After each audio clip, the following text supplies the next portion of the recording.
Hello and नमस्कार दोस्तों, स्वागत है आपका मेरे YouTube चैनल पर। दोस्तों, आज के इस वीडियो में हम लोग बात करेंगे कि आपको आपकी मेल आईडी पर सेक्शन 245 के तहत कोई नोटिस आता है और उसमें लिखा रहता है कि your refund adjust against outstanding tax demand, और उसके कुछ समय बाद ही आपको मेल प्राप्त होता है कि you have a refund for the assessment year 2023-24। तो इसका मतलब यह है कि आपको इस साल का रिफंड नहीं मिलने वाला है, क्योंकि आपके पिछले किसी एक साल का टैक्स बकाया है और इस साल के रिफंड को आपके उस पिछले साल के बकाया टैक्स के साथ एडजस्ट कर लिया जाएगा। तो आज के इस केस में हम समझेंगे कि अगर आपको सेक्शन 245 के तहत कोई नोटिस प्राप्त होता है जिसमें आउटस्टैंडिंग टैक्स का जिक्र रहता है और उसको एडजस्ट करने की बात मेल में कर रखी हो, तो आपको क्या कार्रवाई करनी है कि आपका इस साल का रिफंड भी आपको मिल जाए और आपकी जो पिछले किसी भी साल से संबंधित आउटस्टैंडिंग टैक्स डिमांड है वो कैंसिल हो जाए, यानी कि आप अपना पूरा रिफंड भी पाले और आपकी आउटस्टैंडिंग डिमांड के अगेंस्ट आपका रिफंड भी एडजस्ट ना हो। तो उसके लिए सबसे पहले आपको जो मेल प्राप्त हुआ है उस मेल को खोलकर आपको देखना है कि आपकी जो आउटस्टैंडिंग टैक्स डिमांड है वो किस साल से संबंधित है। जैसे मेरे केस में यहाँ पर 2022 से संबंधित है और आउटस्टैंडिंग डिमांड या आउटस्टैंडिंग जो मेरा टैक्स है वो है 30,570।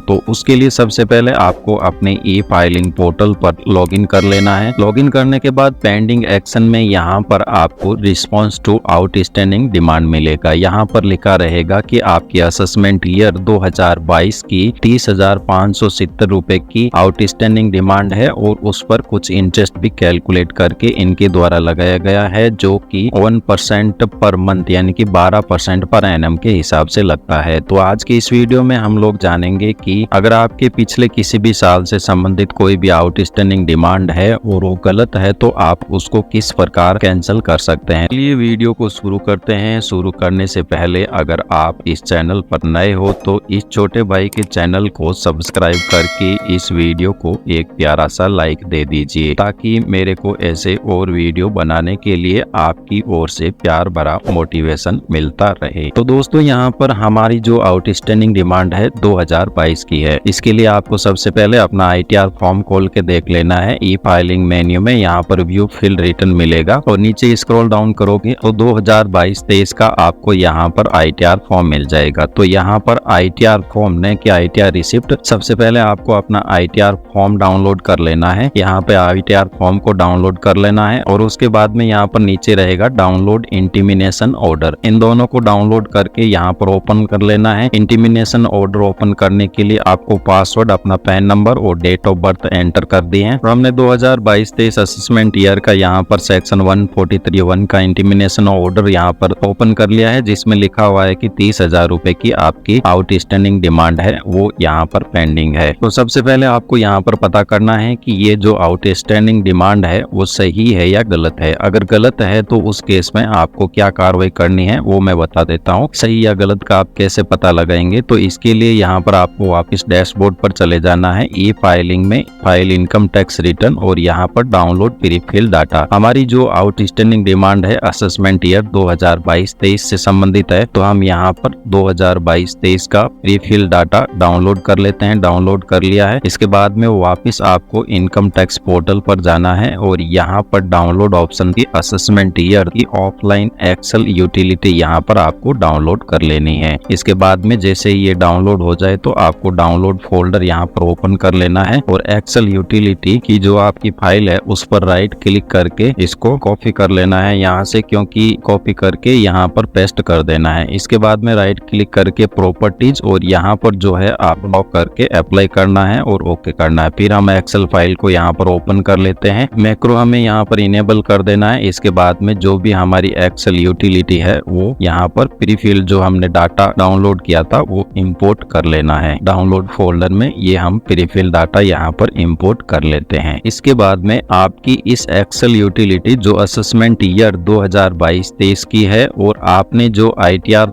फॉर्म भरा है उस फॉर्म को आपस में मैच करना है कि आपसे कहां पर गलती हुई है। तो हम यहां पर एक्सेल यूटिलिटी की ये सारी पर्सनल डिटेल है, फिर नीचे स्क्रॉल डाउन करना है आपको। तो यहाँ पर इनकम आपकी जो आ रही है सैलरी 6,19,154, तो हमारे केस में भी यहाँ पर सैलरी 5,19,154, 50,000 रुपए का स्टैंडर्ड डिडक्शन। तो एक्सेल यूटिलिटी में भी हमारे यहाँ पर 50,000 रुपए का जो स्टैंडर्ड डिडक्शन है वो लेस करने के बाद 5,69,154 रुपए, तो वही हमारे 5,69,154। और फिर इनकम फ्रॉम अदर सोर्सेज में यहाँ पर कुछ ब्याज ऐड होकर के हमारी इनकम हुई 5,71,000। तो यहाँ पर हम इनकम फ्रॉम अदर सोर्सेज में हमने लिया नहीं है। फिर नीचे स्क्रॉल डाउन करते हैं तो हमारी इनकम यहाँ पर 5,71,000 होनी चाहिए। तो यहाँ पर अदर सोर्सेज में आपको इनकम ऐड कर देनी है, income on income tax refund. तो यहाँ पर आपको सेलेक्ट कर लेना है interest from income tax refund और यहाँ पर आपको एंटर कर देना है 1939 रुपए। इसके बाद में यहाँ पर आप नीचे स्क्रॉल डाउन करोगे तो 5,71,093 रुपए, तो यहाँ पर भी 5,71,093। फिर नीचे स्क्रॉल डाउन करोगे तो इन्होंने एटीसी में कोई भी डिडक्शन नहीं लिया है, जबकि हमारा एटीसी में 1.5 लाख रुपीस का डिडक्शन था जो इन्होंने नहीं लिया। इसी वजह से जो है इनके आउटस्टैंडिंग डिमांड जनरेट हो गई। इन्होंने अपना पिछले साल का आईटीआर फॉर्म गलत भरा था, इस वजह से जो है इनको लगभग 30,000 रुपए का आउटस्टैंडिंग डिमांड, क्योंकि ये हमारी प्री फील्ड डाटा फील्ड है जो इनकम टैक्स की वेबसाइट पर ऑटोमेटिकली अपडेटेड रहती है। 1.5 लाख रुपए यहाँ पर इन्होंने ऑटोमेटिकली जो इनकम टैक्स की वेबसाइट है वहां से आया है। और जब इन्होंने आईटीआर फॉर्म फाइल किया था तो एटीसी में किसी भी प्रकार का कोई डिडक्शन नहीं लिया और सीधा 5,71,000 जो इनकी नेट टैक्सेबल इनकम थी उसी के साथ इन्होंने अपना फॉर्म सबमिट कर दिया। और 30,294 रुपए जो इनका पेबल बन रहा था उसके साथ इन्होंने फॉर्म जमा कर दिया, जबकि इनको करेक्ट फॉर्म यही था कि इनको एटीसी में 1.5 लाख रुपए एंटर करने के बाद अपना आईटीआर फॉर्म सबमिट करना था। तो इस केस में हम लोग क्या करेंगे, तो सबसे पहले आपको वापस ई फाइलिंग पोर्टल पर चले जाना है और यहाँ पर पेंडिंग एक्शन में जाकर के रिस्पॉन्स टू आउटस्टैंडिंग डिमांड, फिर इसके बाद में सबमिट रिस्पॉन्स ऑप्शन पर आपको क्लिक कर लेना है। फिर ये पूछ रहा है कि डिमांड अगर आपकी करेक्ट है या इनकरेक्ट है। हमारी डिमांड इनकरेक्ट है क्योंकि हमने एटीसी में 1.5 लाख रुपीस के जो डिडक्शन है वो एंटर नहीं किए। तो हम यहाँ पर ये ऑप्शन सेलेक्ट करेंगे और ऐड रीजन ऑप्शन पर क्लिक करेंगे। इनमें से अगर आपको कोई सुटेबल रीजन मिलता हो तो ठीक है, अदरवाइज आप अदर ऑप्शन पर क्लिक करके अप्लाई करना है। फिर यहाँ पर अदर्स रीजन में ये जो एरो है इसके सामने आपको क्लिक करना है। जिस अमाउंट के लिए आप डिसएग्री हो वो अमाउंट यहाँ पर एंटर कर देना है। तो हमारा अमाउंट यहाँ पर है 30,294 रुपए, तो यहाँ पर 30,294 और रीजन आपको यहाँ पर लिख देना है I filed my return by self and I don't have proper knowledge to file online return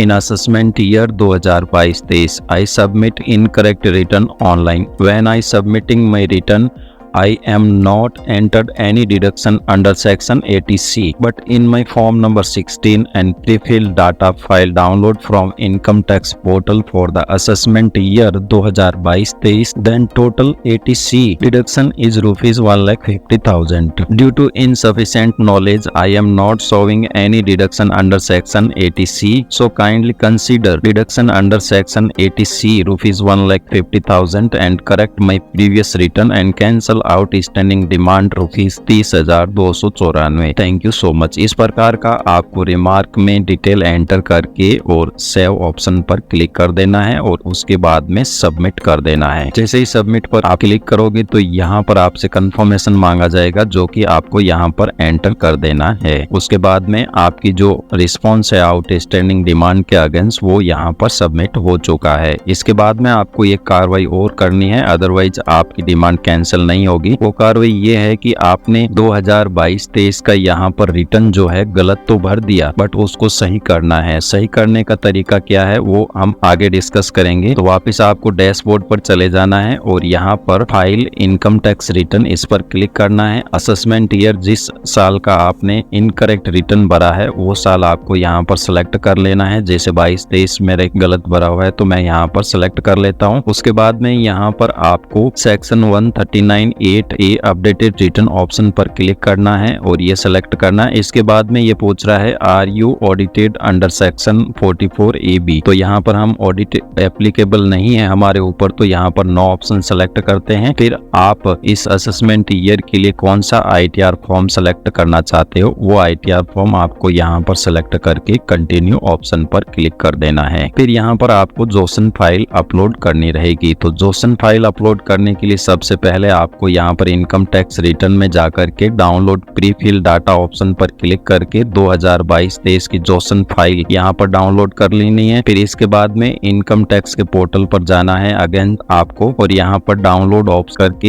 SSD select करके यहाँ पर एक्सेल की ऑफलाइन यूटिलिटी आपको डाउनलोड कर लेनी है। फिर जहाँ आपकी एक्सेल की ऑफलाइन यूटिलिटी फाइल डाउनलोड हुई है उसको यहाँ पर ओपन करना है और यहाँ से इसको कॉपी करना है, अदरवाइज ये सही नहीं होगा। तो हमने यहाँ से इसको कॉपी कर लिया है और एक नया फोल्डर बना के उस फोल्डर में आपको इसको पेस्ट कर देना है। इसके बाद में जोसन फाइल डाउनलोड की है और यहाँ पर जोसन फाइल डाउनलोड की है उसको भी आपको यहाँ से कॉपी करके आपने जो नया फोल्डर बनाया है उसमें इसको आपको पेस्ट कर देना है। अब दूसरा काम करना है कि आपकी जो एक्सेल फाइल है उस पर राइट क्लिक करके प्रॉपर्टीज में जाकर के ये फाइल यहाँ पर ब्लॉक रहती है क्योंकि ओपन नहीं होती, तो उस केस में यहाँ पर अनब्लॉक पर टिक करके अप्लाई करके ओके करना है। फिर आपकी ITR जो एक्सेल फाइल है उसको यहाँ पर आपको ओपन कर लेना। इसको यहाँ पर हमने ओपन करने के बाद मैक्रो का जो कंटेंट है इसको इनेबल करना है, ओके करना है। ओके करने के बाद जो आपने जोसन फाइल डाउनलोड की थी यहाँ इनकम टैक्स पोर्टल से, यहाँ से जो उसको आपको यहाँ पर इंसर्ट करना है। तो इंपोर्ट प्री फिल ऑप्शन पर हम यहाँ पर क्लिक करते हैं और जो हमने नया फोल्डर बनाया था के नाम से, वहां पर जोसन फाइल रहेगी उसको इंपोर्ट कर लेना है। इंपोर्ट करने के बाद ये इनवैलिड पिन कोड है इसको हम सही कर देंगे बाद में, तो ये ऑटोमेटिकली हमारा डाटा है वो पिकअप कर रहा है। इसके बाद में वापस आपको ऊपर आ जाना है और इसको A to Z करेक्ट करना है। यहाँ पर पिन कोड ये गलत कह रहा था वो हमको सही एंटर कर देना है। नेचर ऑफ एम्प्लॉयमेंट और फिर यहाँ पर नो सेलेक्ट कर लेना है, जो इनकम है वो फर्निशेबल नहीं है हमारी। और फिर इसके बाद में नीचे स्क्रॉल डाउन करके यहाँ पर आपका कॉन्टेक्ट डिटेल वगैरह रहेगा और यहाँ पर जो है फाइलिंग अंडर सेक्शन वो आपको यहाँ पर सेलेक्ट कर लेना है 139(8)A अपडेटेड रिटर्न। और उसके बाद में आपका जो प्रीवियसली रिसिप्ट नंबर वगैरह है वो यहाँ पर आ गया है।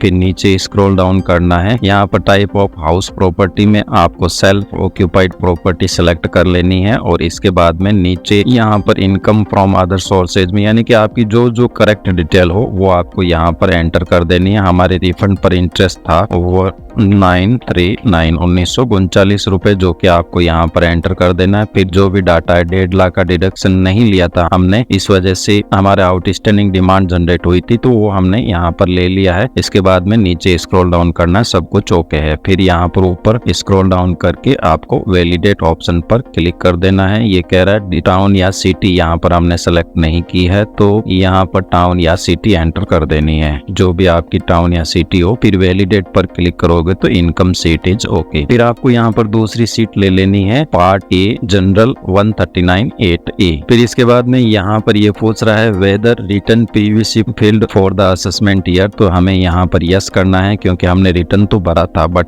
गलत हो गया था। फिर ये कह रहा है कि if yes then whether under section, कौन से सेक्शन के अंदर में भरा था, तो हमने यहाँ पर 139(1) के अंडर में ही भरा था। अगर आपको देखना हो तो यहाँ पर आपको मिल जाएगा, ऊपर स्क्रॉल डाउन करोगे तो यहाँ पर सेक्शन फील्ड अंडर सेक्शन 139(1), तो इस पर आपको क्लिक कर देना है। इसके बाद में नेक्स्ट ये कह रहा है कि आपने उस टाइम कौन सा ITR भरा था, हमने ITR 1 भरा था। फिर ये यहाँ पर AC के नंबर पूछ रहा है तो हमें एज इट इज जो AC के नंबर है ये वाले ये कॉपी कर लेना है और अपनी एक्सेल सीट में यहाँ पर पेस्ट कर देना है। फिर रिटर्न भरने की डेट क्या थी, डेट थी 31/7/2022, तो 31/7/2022 हम यहाँ पर एंटर कर देते हैं। फिर ये कह रहा है are you eligible to file updated return, यानी कि आप जो है अपडेटेड रिटर्न फाइल करने के लिए एलिजिबल है, तो यस यहाँ पर हमें यस सेलेक्ट कर लेना है। इसके बाद में नीचे ये कह रहा है कि reason for updating your return, आप मतलब अपना रिटर्न क्यों अपडेट करना चाहते हो सेक्शन 139(8)A के अंडर में, तो यहाँ पर रीजन हमें सेलेक्ट करना है। जैसे आप इस पर क्लिक करोगे तो आपके सामने बहुत सारे ऑप्शन आ जाएंगे, तो हमें यहाँ पर इनकम नॉट रिपोर्टेड करेक्टली, हमने जो है इनकम की करेक्ट रिपोर्ट नहीं दी थी क्योंकि हमने डिडक्शन नहीं लिए थे, इस वजह से हमारी इनकम इनकम रिपोर्ट है वो इनकरेक्ट हो गई है, ये सेलेक्ट कर लेनी है। अगर आपको कोई यहाँ पर सेलेक्ट करना हो तो अगेन यहाँ पर दूसरे टैब में जा करके यहाँ से आपको सेलेक्ट कर लेना है, और अगर नहीं हो तो इसको रहने देना है। इसके बाद में ये पूछ रहा है are you filing the updated return during the period, यानी कि आप जो है अपना रिटर्न पीरियड के अंदर कौन से पीरियड के अंदर भर रहे हो। तो 12 महीनों के अंदर हो तो यहाँ पर 12 महीने, जैसे हमारे 2022 का रिटर्न हमने गलत भरा था तो अभी 12 महीने ही हुए हैं, तो हम यहाँ पर ये सेलेक्ट कर लेते हैं। इसके बाद में आपको इसको वैलिडेट कर देना है, तो ये आएगा इनकम पार्ट ए, यहाँ पर ओके है। फिर टीडीएस की टैब में हमारा कोई भी टीडीएस नहीं कटा था उस टाइम, तो हमें इसको वैलिडेट कर देना है सीधा ही। फिर टीसीएस की सीट है, इसको भी आपको डायरेक्टली यहाँ पर वैलिडेट कर देना है। फिर नेक्स्ट टैब ले लेते हैं टैक्सेस पेड एंड वेरिफिकेशन। यहाँ पर आपको अकाउंट नंबर है वो नॉमिनेट फॉर रिफंड करना है। उसके बाद में यहाँ पर पैलेस एंटर कर देना है आपका जो भी हो, और इस सीट को आपको यहाँ पर वैलिडेट कर देना है। फिर यहाँ पर पार्ट बी एटीआई भी कुछ नहीं है, फिर पार्ट डी भी कुछ नहीं है, और फिर यहाँ पर एटीजी भी कुछ नहीं है। तो हमें वापस अपनी इनकम के पार्ट पर आना है और यहाँ पर कैलकुलेट टैक्स ऑप्शन पर क्लिक कर देना है। कैलकुलेट टैक्स करने के बाद आपको जनरेट जोसन ऑप्शन पर क्लिक करना है। यहाँ पर प्लीज वेरीफाई टीडीएस स्टेटमेंट वगैरह आएगा, इसको ओके कर देना है। और फिर आपकी जो जोसन फाइल है, जो हमने नया फोल्डर बनाया था, उसमें यहाँ पर ऑटोमेटिकली हमारी जोसन फाइल, ये देखेंगे आप, ये जोसन फाइल हमारी ऑटोमेटिकली यहाँ पर सेव हो चुकी है। वापस आपको इनकम टैक्स के पोर्टल पर आना है और यहाँ पर ई फाइल और फाइल इनकम टैक्स रिटर्न, और यहाँ per year 2022-23 updated return audit not applicable और ITR 1 कंटिन्यू कर देना है। इसके बाद में कंटिन्यू करना है और यहाँ पर आपको जोसन फाइल अपलोड कर देनी है जो जोसन आपने बनाई थी। यहाँ पर हम नए फोल्डर में इस जोसन फाइल को यहाँ पर ओपन करके, इसके बाद ये आपकी जोसन फाइल को यहाँ पर वैलिडेट करेगा। अगर कोई एरर नहीं आती है तो यहाँ पर वैलिडेशन सक्सेसफुल हो जाएगा। इसके बाद प्रोसीड टू वेरिफिकेशन करना है आपको। इंस्टेंट वेरिफिकेशन आधार OTP के थ्रू कंटिन्यू ऑप्शन पर आपको क्लिक करके जो आपके आधार कार्ड में रजिस्टर्ड मोबाइल नंबर है उस पर एक OTP जाएगा। तो हम यहाँ पर फर्स्ट ऑप्शन सेलेक्ट कर लेते हैं और इसके बाद कंटिन्यू कर देते हैं। एग्री करने के बाद जनरेट आधार OTP ऑप्शन पर आपको क्लिक करना है। इसके बाद जो आपके आधार कार्ड में रजिस्टर्ड मोबाइल नंबर है उस पर एक OTP जाएगा, वो आपको यहाँ पर एंटर कर देना है और वैलिडेट ऑप्शन पर क्लिक कर देना है। इसके बाद यहाँ पर आपको अपना IT रिटर्न कंफर्म सबमिट कर देना है। तो दोस्तों इस प्रकार आपको दो काम करने हैं अपनी आउटस्टैंडिंग डिमांड को कैंसिल करने के लिए। सबसे पहले तो यहाँ पर रिस्पॉन्स देना है, उसके बाद में अपडेटेड रिटर्न आपको यहाँ पर फाइल करना है। उसके बाद में 7 डेज से लेकर के 15 डेज के अंदर आपकी आउटस्टैंडिंग डिमांड है वो कैंसिल हो जाएगी और जो आपका इस साल का रिफंड है वो ऑटोमेटिकली आपके खाते में क्रेडिट हो जाएगा। धन्यवाद दोस्तों, जानकारी अच्छी लगी हो तो चैनल को जरूर सब्सक्राइब करिए।